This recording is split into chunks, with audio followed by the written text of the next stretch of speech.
Ada kalanya telinga itu bosan mendengarkan nasihat, muak, jemu, letih. Ada kalanya akal itu tidak lagi bisa diajak untuk berpikir, susah, payah, karena sudah terlalu penuh dengan berbagai macam maklumat, informasi, penderitaan dan kesusahan. Tapi Allah memberikan jalan lain untuk supaya nasihat itu sampai ke dalam hati melalui kisah. Maka kata Allah kepada Nabi Muhammad sallallahu alaihi wasallam, faqsusil qasasa, ceritakanlah kisah-kisah itu, la'allahum yatafakkarun, biarkan mereka berfikir, biarkan mereka merenung sejenak. Selama jantung masih berdetak, selama darah masih mengalir, mereka masih hidup, hati mereka masih bisa diajak untuk berkompromi. Mungkin kalau dinasihati tidak lagi masuk, tersumbat sudah telinga. Mungkin kalau diajak berdiskusi sudah tidak mempan, saking penat dan lelahnya penderitaan. Tapi kisah-kisah masih menyentuh ke dalam hati sanubari manusia, karena nafas masih berhembus, hayat masih berada di kandung badan. Bagi yang lama tidak juga dikaruniai anak, bacalah kisah Ibrahim alaihissalam yang tidak pernah muak dan bosan berdoa, Rabbi habli minas salihin, berilah aku anak yang saleh. Bukan setahun, bukan 2 tahun, 86 tahun lamanya menikah dengan Sarah, tidak juga dikaruniai anak. Menikah dengan Hajar, anak tidak juga datang. Mereka mengatakan istrinya mandul, mereka katakan tangan mungkin punya anak, karena tulang sudah rapuh, kepala sudah diselimuti uban, mustahil punya anak. Tapi Allah ingin menunjukkan kuasanya. Pagi, petang, siang dan malam dia berdoa, Rabbi habli minas salihin. Akhirnya Allah berikan anak. Bukan cuma istrinya yang muda itu yang melahirkan anak, istri yang dikatakan semua orang mengatakan takkan mungkin punya anak, mustahil punya anak. 13 tahun setelah kelahiran Ismail, Sarah mengandung, lahirlah Ishak. Ketika itu umur Nabi Ibrahim 99 tahun. Allah ingin menunjukkan kuasanya. Innama amruhu idza arada syai'an ayyaqula lahu kun fayakun. Setan berbisik, mengapa dia yang pacaran, dia yang berzina, sekali berhubungan kelamin langsung punya anak? Mengapa dia yang melakukan hubungan tidak halal, tidak ada akad, tidak ada saksi, tidak ada mahar, tidak ada izin orang tua, mengapa begitu mudah? Memang itulah kerja setan. Alladzi waswisu fi sudurin nas la'atiyannahum min baini aydihim. Aku akan datang dari depan, wa min khalfihim, dari belakang, wa an aymanihim, dari kanan, wa an syama'ilihim, dari kiri. Memang begitulah kerja-kerja setan dari bentuk jin. Syayatinul jinni wal insi. Ada pula setan yang berbentuk manusia, yang kerjanya menghangat-hangatkan hati, memanaskan perasaan, sehingga mendidih bergejolak sampai pada mencaci maki Tuhan. Beristighfarlah, minta ampun kepada Allah. Bacalah kisah-kisah mereka, bagaimana susahnya Nabi Zakaria berdoa kepada Allah, Rabbi habli min ladunka dzurriyyatan thayyibah, berilah aku keturunan yang baik-baik ya Allah. Allah berikan keturunan yang baik. Anak itu bernama Yahya, seorang perempuan lama tidak punya anak, namanya Hannah.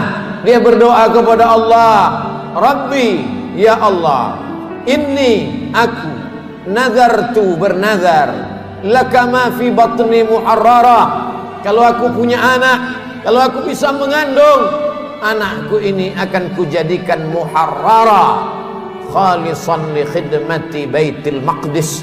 Dia tidak akan menjadi petani, dia tidak kusuruh bercocok tanam, dia tidak akan mencari ikan di tengah laut menjadi nelayan, dia tidak akan menjadi pegawai kerajaan. Dia hanya akan aku jadikan muharrara, menjadi pelayan Baitul Maqdis. Hidupnya hanya akan menjadi pelayan rumahmu ya Allah. Dia tidak ada kerja lain. Kuwakafkan anakku ini untukmu ya Allah. Fataqabbalaha rabbuha. Allah kabulkan doanya biqabulin hasanin wa ambataha nabatan hasana. Anak itu tumbuh dengan pertumbuhan yang baik. Wa inni sammaituha Maryam. Anak itu aku beri nama Maryam. Wa inni u'idzuha bika wa dzurriyyataha. Aku minta perlindungan kepada engkau, bukan hanya kepada dia, wa dzurriyyataha, tapi sampai kepada anak cucunya, minasyaitonir rajim, supaya jangan sampai dia diganggu, digoda oleh setan yang terkutuk. Begitulah mereka orang-orang yang soleh. Ibrahim, Zakaria, Hannah, suaminya Imran, satu surat khusus untuk mereka. Nama suaminya Imran, nama istrinya Hannah. Hannah melahirkan anak Maryam, Maryam melahirkan anak Isa. Mereka orang yang dekat dengan Allah, tapi tetap diuji oleh Allah. Mereka orang yang dipilih Allah, tapi hidup mereka juga penuh dengan penderitaan dan kesusahan. Lalu siapa kita yang baru sekali dua menempelkan kening ke lantai, bermunajat kepada Allah, merasa hidup mesti senang, hidup mesti tenang, hidup mesti kenyang, padahal kita tak layak untuk menenteng sandal alas tapak kaki mereka. Kita bukan apa-apa dan kita bukan siapa-siapa.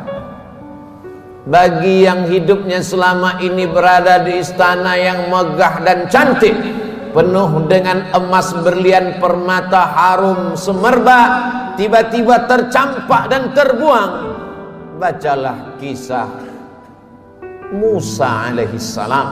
Dibesarkan di istana Fir'aun, lengkap dengan pelayan, makanan pakaian terjaga bersih rapi, penuh dengan dayang-dayang. Sampai akhirnya dia melihat ada dua orang yang sedang berkelahi. Fawakazahu Musa. Musa melerai, jangan kalian bergaduh, jangan berkelahi. Tapi kedua orang ini tidak juga menghentikan perkelahiannya. Fawakazahu Musa. Musa meninju dan memukulnya. Orang yang dipukul itu mati. Dan kebetulan yang mati itu adalah masyarakat kelas atas, masyarakat keluarga Fir'aun. Musa takut, dia pergi bernaung di bawah kayu yang rindang sambil berpikir meninggalkan istana Fir'aun yang megah, gagah, perkasa. Ketika Nabi Muhammad SAW Isra Mi'raj, Nabi melihat dari Burak turun ke bawah. Dia lihat ada pohon yang rindang di tengah gurun pasir. Nabi bertanya kepada Jibril alaihissalam, pohon apa itu Jibril? Jibril menjawab, itulah pohon tempat bernaungnya Musa alaihissalam ketika dia terusir dari istana Fir'aun. Ayah tidak ada, ibu tidak ada, istri tidak punya, anak apalagi, sebatang kara, terbuang jauh dari istana. Satu-satunya berpegang teguh hanya kepada Allah. Orang yang bersama dengan Allah hatinya menjadi ramai walaupun dia di tengah kesunyian. Orang bersama dengan Allah dia bahagia walaupun dia dalam kesusahan dan penderitaan. Orang yang bersama dengan Allah tak pernah putus asa. Bersama dengan harta akan binasa, bersama dengan kemegahan, kemuliaan, jabatan akan berakhir. Bersama dengan dia, siapa dia? Al-Hayyu Maha Hidup. Bersama dengan dia, siapa dia?